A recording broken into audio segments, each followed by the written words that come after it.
그렇다면 유대인인 것과 아닌 것, 다시 말해 하나님의 길에 대해 훈련받은 것과 그렇지 못한 것은 무슨 차이가 있을까요? 사실 큰 차이가 있습니다. 그러나 사람들이 흔히 생각하는 그런 차이는 아닙니다. 우선 유대인들에게는 하나님의 계시, 곧 성경을 기록하고 보존할 책임이 맡겨졌습니다. 그 과정에서 유대인들 중 일부가 자신의 임무를 저버렸던 것은 사실이지만 하나님은 그들을 저버리지 않으셨습니다. 여러분은 그들이 신실하지 못했다고 해서 하나님도 신실하기를 포기하실 수 있다고 생각합니까? 결코 그럴 수 없습니다. 세상이 다 거짓말을 일삼을 때에도 하나님은 끝까지 당신이 하신 약속을 지키시는 분입니다. 이 말은 틀림없습니다. 성경도 그렇게 말합니다. 주님의 말씀은 변함이 없고 참되십니다. 거부를 당해도 주님은 흔들리시지 않습니다. 그런데 이런 질문이 나올 수 있습니다. 우리의 악한 행위가 오히려 하나님의 의로운 행위를 분명히 드러내고 확증한다면 그 일로 우리는 오히려 칭찬받아야 하는 건 아닌가? 우리의 악한 말이 그분의 선한 말씀에 흠집 하나 내지 못한다면 하나님께서 우리를 다그쳐 우리 말에 책임을 묻는 것은 잘못된 것 아닌가? 그 질문에 대한 대답은 아니다입니다. 결코 그렇지 않습니다. 생각해 보십시오. 하나님께서 바르지 않은 일을 하신다면 어떻게 그분께서 세상을 바로 세우실 수 있겠습니까?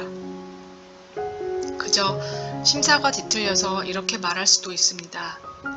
나의 거짓됨이 하나님의 참되심을 더욱 영광스럽게 드러내준다면 왜 내가 비난을 받아야 하는가? 하나님한테 좋은 일을 하는 것인데 실제로 어떤 이들은 우리가 그렇게 말한다고 말을 퍼뜨리기도 합니다. 그들은 우리가 악을 더 많이 행할수록 하나님은 선을 더 많이 행하시니 악을 더 많이 행하자고 말하며 다닌다고 주장합니다. 이는 순전히 중상모략인 것을 여러분도 잘 아시리라 믿습니다. 그렇다면 우리의 처지는 어떻습니까? 우리 유대인들이 다른 이들보다 더 운이 좋은 것일까요? 사실 그렇지 않습니다. 기본적으로 우리는 유대인이든 이방인이든 모두 똑같은 조건에서 출발합니다. 다시 말해 우리는 다 죄인으로 출발합니다. 이 점에 대해 성경은 더할 나위 없이 분명합니다. 바르게 사는 자 아무도 없다. 단 한 사람도 없다. 사리 분별하는 자 아무도 없고 하나님께 깨어있는 자 아무도 없다. 다들 잘못된 길로 접어들어 다들 막다른 길에서 헤매고 있다. 바르게 사는 자 아무도 없다. 그런 사람 단 한 사람도 나는 찾을 수 없다. 그들의 목구멍은 쩍 벌어진 무덤이요 그 혀는 기름칠한 듯 매끄럽다. 하는 말마다 독이 서렸고 입을 열면 공기를 오염시킨다. 올해의 죄인이 되려고 각축전을 벌이며 세상을 온통 비통과 파멸로 어지럽힌다. 사람들과 더불어 사는 법이라고는 기본조차 모르는 그들, 하나님은 안중에도 없다. 그렇다면 분명하지 않습니까? 성경에 기록된 모든 말씀은 다른 사람에 대한 말씀이 아니라 바로 우리에게 하시는 말씀입니다. 성경은 처음부터 우리를 향한 말씀이었습니다. 또한 명백하지 않습니까? 우리는 하나같이 다 죄인이며 다 함께 한 배를 타고서 가라앉을 수밖에 없는 사람들입니다. 하나님의 계시와 관련 있는 민족이라고 해서 우리가 자동적으로 하나님 앞에 바로 서게 되는 것은 아닙니다.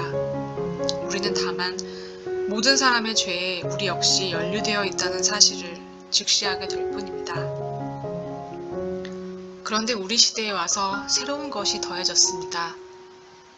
모세와 예언자들이 그들 시대에 증언했던 일이 실제로 일어난 것입니다.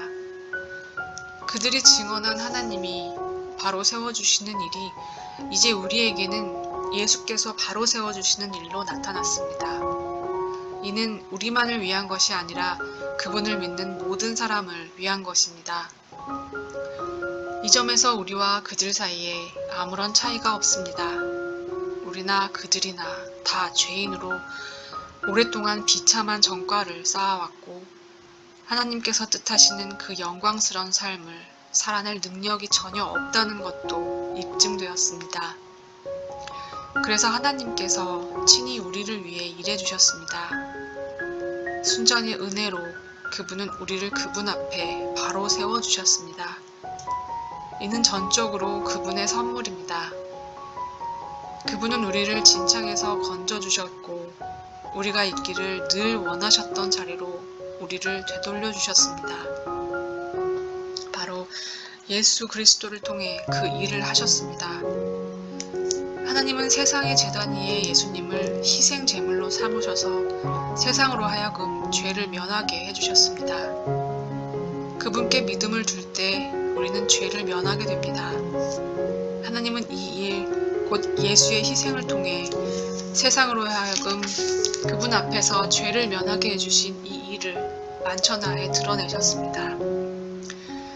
하나님은 그동안 오래 참으신 죄들을 마침내 이렇게 처리해 주신 것입니다. 이는 분명히 드러난 일일 뿐 아니라 또한 지금 일어나고 있는 일입니다. 이것은 현재 진행 중인 역사입니다. 하나님은 모든 것을 바로 세워주고 계십니다. 또한 우리로 하여금 바로 세워주시는 그분의 의로우심 안에서 살 수 있게 해주십니다. 그렇다면 우리 교만한 유대인들의 옥신각신하는 주장들은 어떻게 되는 것입니까? 무효가 되는 것입니까? 그렇습니다. 무효가 되었습니다. 우리가 알게 된 것은 이것입니다. 우리가 행하는 일에 하나님이 응답하시는 것이 아니라는 것입니다. 사실은 하나님이 행하시는 일에 우리가 응답하는 것입니다. 마침내 우리는 이 사실을 깨닫습니다. 우리의 삶이 하나님과 또 다른 모든 사람들과 발맞추어 나가려면 우리가 그분의 발걸음을 따라가야지 거만하고 초조한 마음으로 우리가 행진을 이끌려고 해서는 안 됩니다. 그렇다면 하나님에 대해 독점권을 가졌다고 하는 우리 유대인들의 교만한 주장은 또 어떻게 되는 것입니까? 이 또한 무효가 되었습니다. 하나님은 유대인들의 하나님일 뿐 아니라 또한 이방인들의 하나님이기도 합니다. 하나님은 오직 한 분이신데 어찌 그렇지 않을 수 있겠습니까? 하나님은 당신이 하시는 일을 기꺼이 받아들이고 그 속으로 뛰어드는 사람이면 누구나 다 그분 앞에 바로 세워주십니다. 우리 종교의 제도를 따르는 이들뿐 아니라 우리 종교에 대해 들어본 적 없는 이들도 마찬가지입니다. 그런데 우리가 초점을 우리가 행하는 일에서 하나님이 행하시는 일로 옮긴다는 것은 하나님의 규례와 법도를 신중히 따르던 삶을 취소한다는 말일까요? 전혀 그렇지 않습니다. 오히려 우리 삶 전체를 제자리에 놓음으로써 그 삶을 더 굳게 세웁니다.